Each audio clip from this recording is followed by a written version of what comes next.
C.S. 루이스가 쓴 스크류 테이프의 편지라는 유명한 책이 있습니다. 악마 스크류 테이프이 조카 악마에게 쓴 편지인데 기독교인들을 어떻게 타락시킬 것인지에 관한 조언입니다. 이 가운데 이러한 내용이 있어요.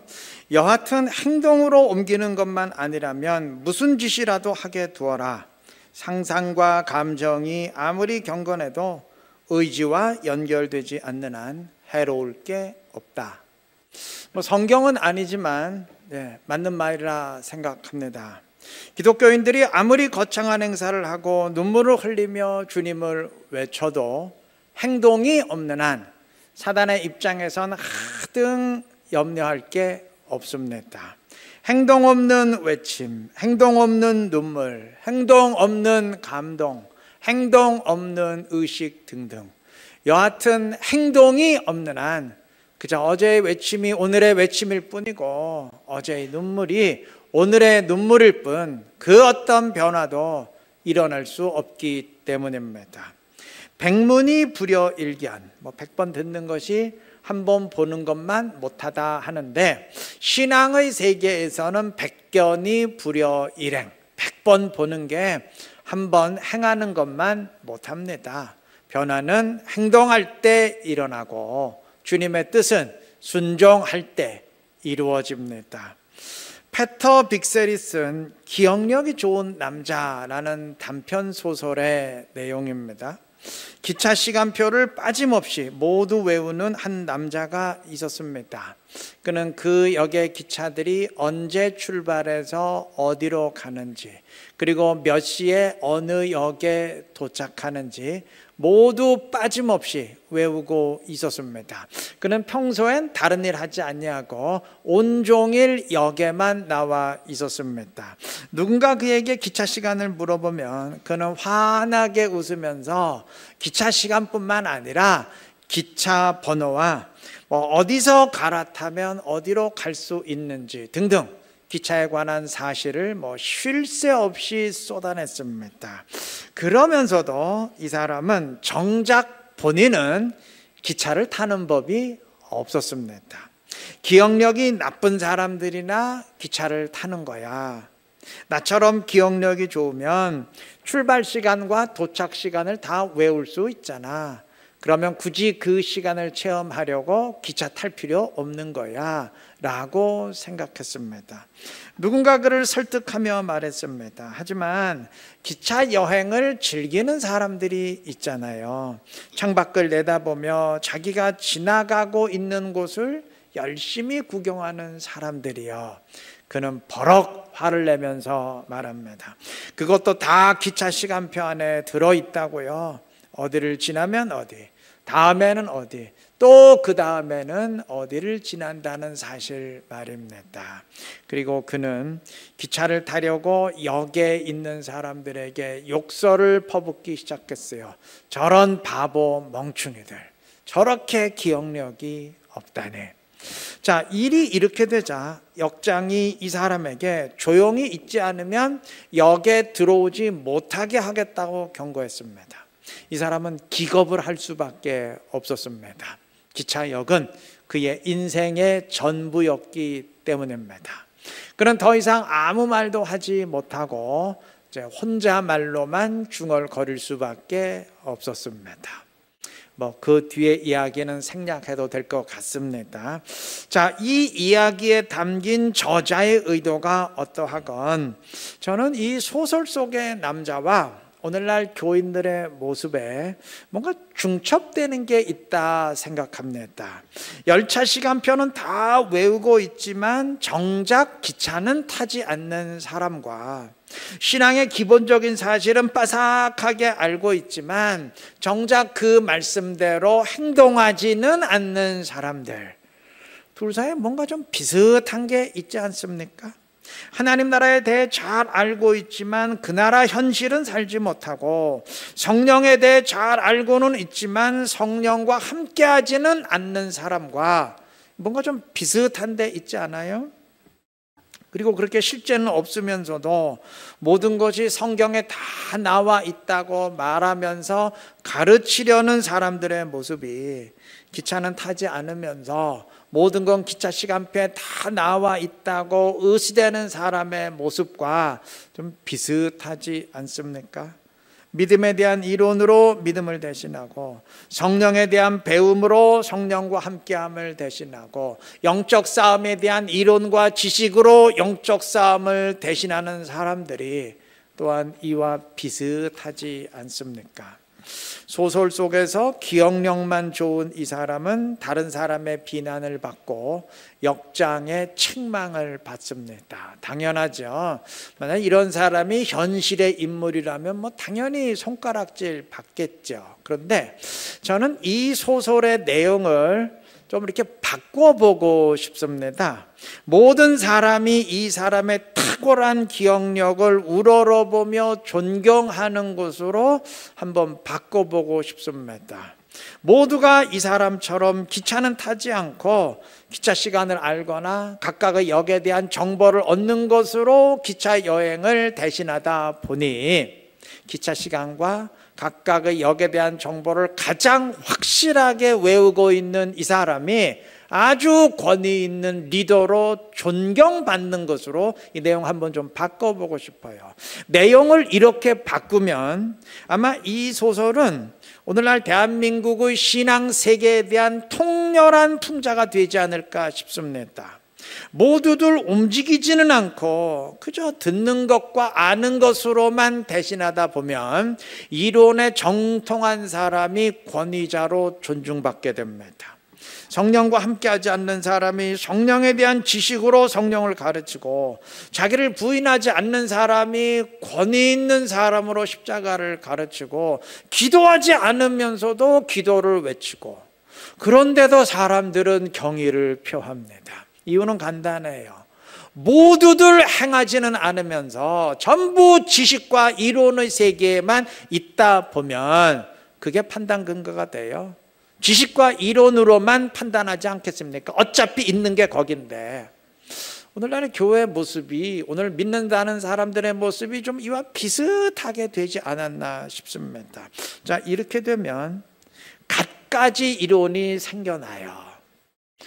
이론만 생각하면 이론 늘어나게 돼 있어요. 초대교회는 그런 이론 없어. 뭐 5만 가지 이론이 다 생겨납니다. 아까 쓰잘데없는 다 쓰레기 이론들이 생겨나요. 덧붙여져요. 그런데 영적 기쁨은 없어요. 당연하죠. 기차는 타지 않고 뭐 이것저것 외우는 것으로 여행을 대신하고 그걸 훌륭한 여행이라고 자부하는 식이라면 거기 무슨 기차 여행에 기쁨이 있겠어요? 이론들만 있지. 마치 그런 식입니다. 바뀌어야 됩니다. 기차 타야 됩니다. 행동해야 됩니다. 영적 싸움 실제로 싸워야 됩니다. 이론으로 무장하지 말고 지식으로 무장하지 말고 성령으로 무장해야 됩니다. 주님으로 무장해야 됩니다. 표대를 향해서 직접 달려가 봐야 됩니다. 못 달려갈 줄 알았는데 달려가게 하시고 넘어서게 하시는 성령을 체험해야 됩니다. 야, 진짜 기도에 응답하시는구나 확인해 가야 됩니다. 한마디로 요약해 말한다면 성령의 작용에 의해서 순종해야 됩니다. 그게 믿음이에요. 오늘 읽은 본문 9절은 말합니다. 너희는 내게 배우고 받고 듣고 본 바를 행하라. 당연히 우리는 배워야 하고 받아야 하고 들어야 하고 보아야 됩니다. 그런데 그게 마지막 결론이어서는 안 됩니다. 그거는 과정이고 배우고 받고 듣고 본 바대로 어떻게 되나요? 행해야 됩니다. 순종해야 됩니다. 그게 진정한 믿음입니다. 이건 목사도 마찬가지고 성도 그 누구도 다 마찬가지입니다. 우리 모두 진정한 믿음 지녀가시기를 바랍니다. 그래서 말씀대로 움직임으로써 묵상만 하는 게 아니라 움직임으로써 말씀이 진리임을 증명하며 주님의 뜻을 이루어가는 지혜롭고 복된 우리 모두 되시기를 바랍니다. 본문 9절에서 바울은 말합니다. 방금 읽었죠. 너희는 내게 배우고 받고 받고 듣고 본 바를 행하라. 그리하면 평강의 하나님이 너희와 함께 계시리라. 자, 여기 배우고 받고 듣고 본 바라고 했는데, 바울은 빌립보 교회를 개척하고 가르쳤고 교인들은 배웠습니다. 바울은 가르침을 주었고 교인들은 받았습니다. 바울은 말씀을 선포했고 그들은 들었습니다. 이처럼 그들은 배웠고 받았고 들었습니다. 그리고 또한 바울은 보여주었고 그래서 그들은 보았습니다. 자, 가르치고 선포하는 것은 그건 말로 됩니다. 그냥 입만 있어도 돼요. 그런데 보여주는 건 다르죠. 그건 말로 안 되죠. 그건 행동이 있어야 됩니다. 바울은 행동으로 모범을 보여주었고 본 바대로 행하라. 내가 모범을 보였으니까 그대로 따라해라 명하고 있는 겁니다. 성경 읽어보셨다면 바울 사도가 이런 식의 명령을 굉장히 자주 내린다는 사실을 아실 겁니다. 고린도전서 4장 16절에서도 그는 말합니다. 그러므로 내가 너희에게 권하노니 너희는 나를 본받는 자가 되라. 빌립보서 3장 17절에서도 똑같이 말합니다. 형제들아 너희는 함께 나를 본받으라. 고린도전서 11장 1절에서도 마찬가지예요. 내가 그리스도를 본받는 자가 된 것 같이 너희는 나를 본받는 자가 되라. 자, 나를 본받는 자가 되라. 나를 본받아라. 이거 얼핏 듣기에 상당히 교만하게 들릴 수 있는 말인데 바울 사도가 이렇게 말할 수 있는 근거가 무엇인가? 이렇게 말하는 이유가 뭔가요? 방금 읽은 고린도서 11장 1절에서 말하듯이 바울 자신이 그리스도를 본받았기 때문입니다. 지난주일 설교 본문 가운데 하나였던 요한복음 3장 33절은 이렇게 말합니다. 그의 증언을 받는 자는, 즉 예수님의 증언을 받는 자는 하나님이 참되시다는 것을 인천느니라. 예수님의 증언을 받아들이는 자는 예수님이 참되시다는 것만 인치는 게 아니고 그를 보내신 아버지 하나님이 참되시다는 것도 인치게 됩니다. 그 이유를 그 다음 34절이 말합니다.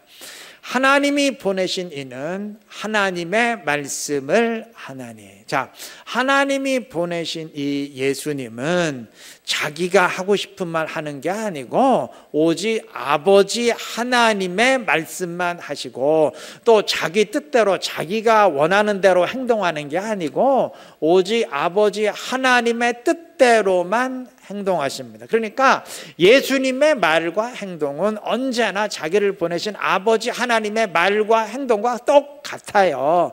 이렇게 일치하기 때문에 예수님을 참되다고 인치는 것은 곧 아버지 하나님을 참되다고 인치는 것이고 예수님을 받는 것은 곧 아버지 하나님을 받는 것이고 예수님을 믿는 것은 곧 누구를 믿는 거예요? 아버지 하나님을 믿는 것입니다.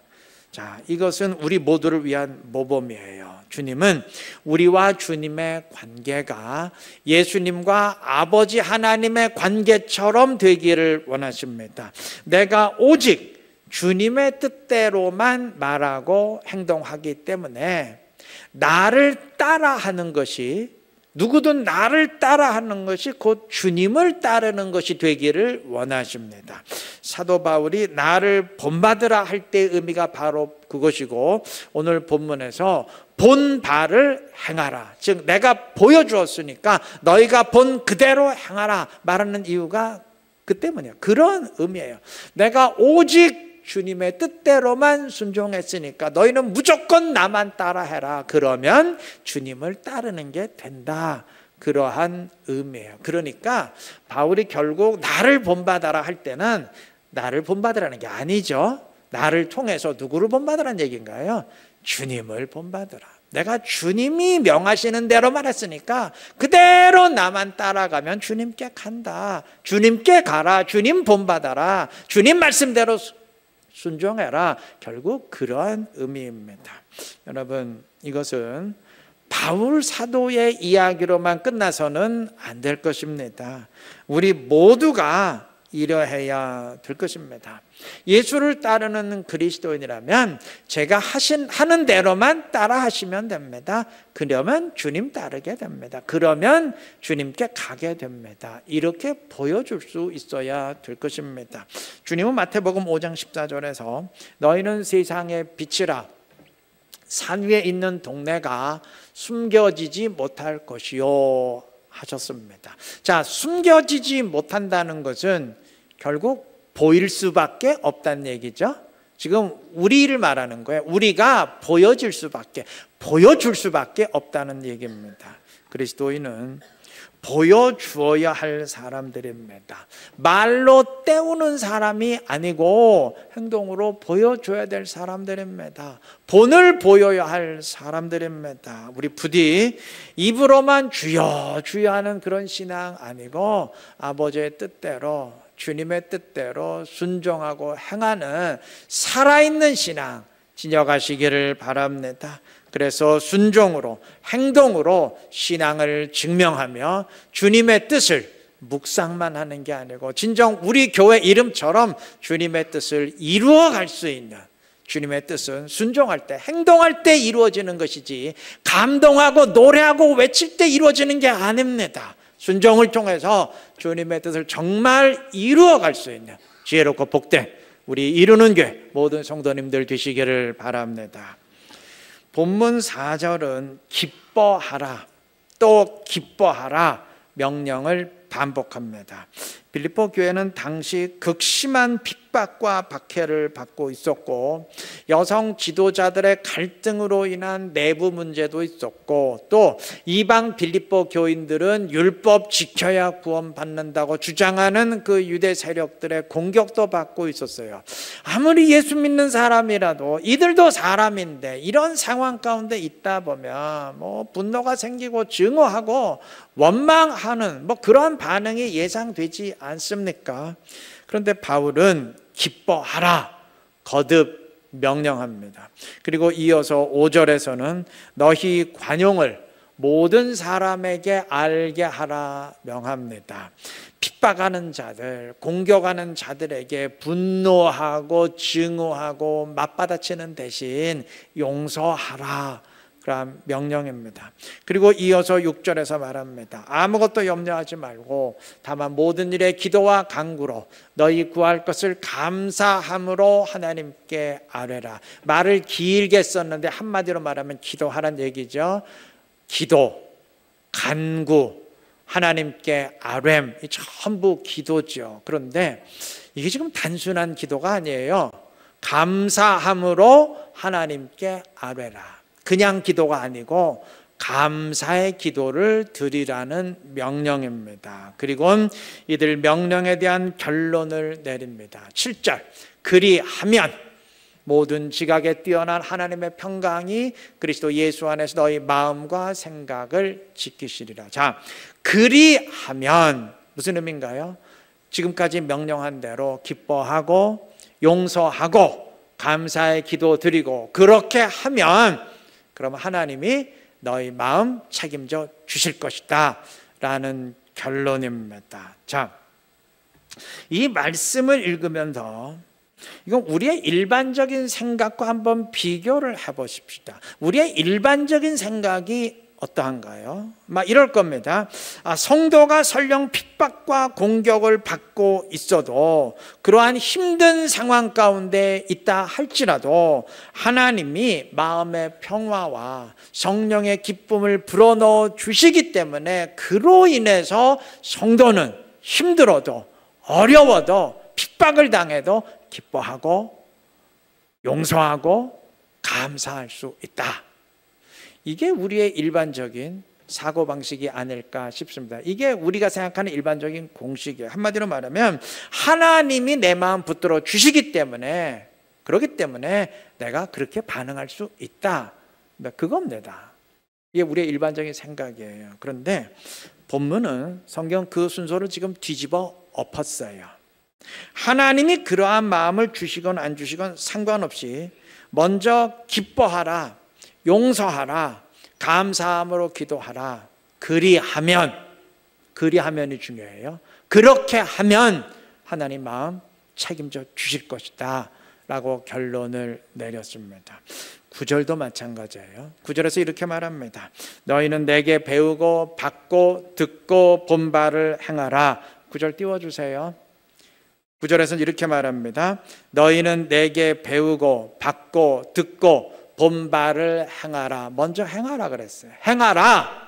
그리하면 평강의 하나님이 너희와 함께 계시리라. 자, 역시 우리가 생각하는 일반적인 순서와 다르죠. 반대죠. 우리는 하나님이 함께 해주시면, 하나님이 성령으로 함께 하시면 그러면 행할 수 있다. 성령이 내 마음에 오셔서 작용해 주시기에 내가 순종할 수 있다. 이렇게 생각합니다. 하나님의 함께 해주심이 먼저고 순종은 그로 인한 결과예요. 행동은 그로 인한 결과입니다. 그런데 본문은 순서를 뒤집어 엎어서 행하라, 행동하라, 순종하라. 그러면 하나님이 함께 해 주실 것이다. 순종하라. 그러면 성령이 작용해 주실 것이다. 마치 언뜻 보기에 거꾸로 말하는 것 같아요. 여러분, 이게 뭐가 먼저냐? 성령의 작용이 먼저냐? 우리 행동이 먼저냐? 하나님이 나에게 내 마음 붙들어 주시는 게 먼저냐? 내가 감사하는 게 따질 거 없어요. 하나님이 먼저냐? 내가 먼저냐? 따질 필요 없어요. 성경 순서 말하지 않습니다. 다 맞아요. 하나님이 함께 해 주시기에 행할 수 있다. 그 말이나 내가 행동하기에 하나님이 함께 해 주신다. 그 말이나 다 맞습니다. 어떤 순서건 다 맞습니다. 우리가 성경의 세계를 이해하지 못하게 지금 굳이 순서 만드는 것이 다 같은 말이에요. 다 같습니다. 하나 예를 들겠습니다. 이스라엘은 하나님으로 인해 요단강 건넜습니다. 하나님이 강을 가르셨기에 건넜습니다. 정확한 사실입니다. 그 누구도 부인할 수 없습니다. 하나님이 요단강 안 갈랐으면 못 건넜어요. 다 빠져 죽었습니다. 하나님이 갈라주셨기에 건넌 겁니다. 예, 맞습니다. 그런데 요단강 건널 때 이들이 강물에 발을 내디딜 때 하나님이 강을 가르셨습니다. 다시 말하면 이들이 행동할 때 하나님이 강물을 가르셨습니다. 역시 정확한 사실입니다. 만약 이들이 끝까지 주저주저 하면서 발을 내딛지 못했다면, 다시 말해 이들이 끝까지 행동하지 못했다면 그날의 역사는 없었습니다. 못 건넜습니다. 여러분, 하나님이 강을 가르셨기에 이들이 건넌 것인데 이들이 행동했기에 하나님이 강을 가르신 겁니다. 때문에 하나님이 역사하셨기에 이들이 건넜다는 말도 맞고 이들이 행동했기에 하나님이 역사하셨다는 말도 맞습니다. 하나님이 먼저라는 말도 맞고 이들이 먼저라는 말도 다 맞는 겁니다. 믿음이 있기에 순종한다는 말도 맞고 순종하기에 믿음이 불어넣어진다는 말도 똑같이 맞는 겁니다. 성경 순서 말하지 않아요. 한 번은 이쪽 순서로 말하고 또 한 번은 이쪽 순서로 말해요. 구분하지 않겠다는 의미입니다. 같은 의미라는 의미입니다. 9절의 의미가 그렇습니다. 하나님이 함께 하시고 작용하시기에 내가 행할 수 있는데 내가 행동하기에 하나님이 함께 하시고 작용하시는 겁니다. 그렇다면 먼저 하나님이 역사해 주셔야 된다. 그 순서 따질 필요 없습니다. 주님, 성령으로 함께 주셔서 내가 순종하도록 해 주십시오. 성령으로 내 안에 작용하셔서 내가 순종할 수 있도록 해 주십시오. 간구한다면 정확한 기도입니다. 그게 순종의 비결이죠. 그런데 순서 바꿔도 됩니다. 먼저 순종하면 돼요. 그러면 주님이 성령으로 함께 주십니다. 사실 그것이 성령 하나님을 내 안에 초청하는 가장 확실하고 빠른 길입니다. 주님, 마음의 평안과 성령의 기쁨을 내게 주셔서 이렇게 힘든 상황에서도 기뻐하고 감사할 수 있게 해 주십시오. 간구한다면 맞는 말입니다. 정확한 기도입니다. 그런데 순서 바꾸어도 됩니다. 먼저 기뻐하고 하나님께 감사하면 주님이 마음의 평안과 성령의 기쁨을 불어넣어 주시는 줄로 믿습니다. 그게 주님의 역사를 초청하는 가장 지혜롭고 확실한 길이고 빠른 길입니다. 내 마음에 성령이 역사하셔서 이끄신다면 그러면 당연히 성령의 작용에 순종해야죠. 그런데 혹 내 마음에 주님이 안 계신 것 같다, 내가 주님과 분리돼서 혼자인 것 같다, 그럼 어떻게 해야 되나요? 계속 기다려야 되나요? 그럴 필요 없어요. 오늘 말씀드렸죠? 순서 상관없습니다. 그냥 순종하시면 됩니다. 그러면 주님이 성령으로 찾아오시고 함께 주실 줄로 믿습니다. 그게 성경이 우리에게 제시하는 원리예요. 왜 한 번은 하나님이 먼저인 것처럼 말하고 또 어느 곳에서는 우리가 먼저인 것처럼 말하는가? 어느 순서건 상관없기 때문입니다. 순종하시면 됩니다. 말씀대로 행하시면 될 것입니다. 그럼 해결될 것입니다. 밥이 먼저냐 국이 먼저냐 드세요, 들어가면 똑같습니다. 그렇게 될 것입니다. 이해를 돕기 위해서 쉽게 말했습니다. 여러분, 이 사실 기억하시고 어떤 상황이건 상관없이, 하나님이 나와 함께 하신 것 같은 상황이건 하나님이 나를 외면하신 것 상관없이 말씀대로 행하시고 순종하시기를 바랍니다. 순종의 발걸음은 내디디시기 바랍니다. 그래서 주님과 함께함으로 순종하고, 그리고 순종함으로 주님과 함께하는, 같은 말이에요. 주님이 함께해 주시기에 순종하고, 또는 내가 먼저 행동하기에 주님이 함께해 주시는 그런 지혜롭고 복된 우리 이루는 교회 모든 성도님들 되시길 그리스도의 이름으로 축원합니다.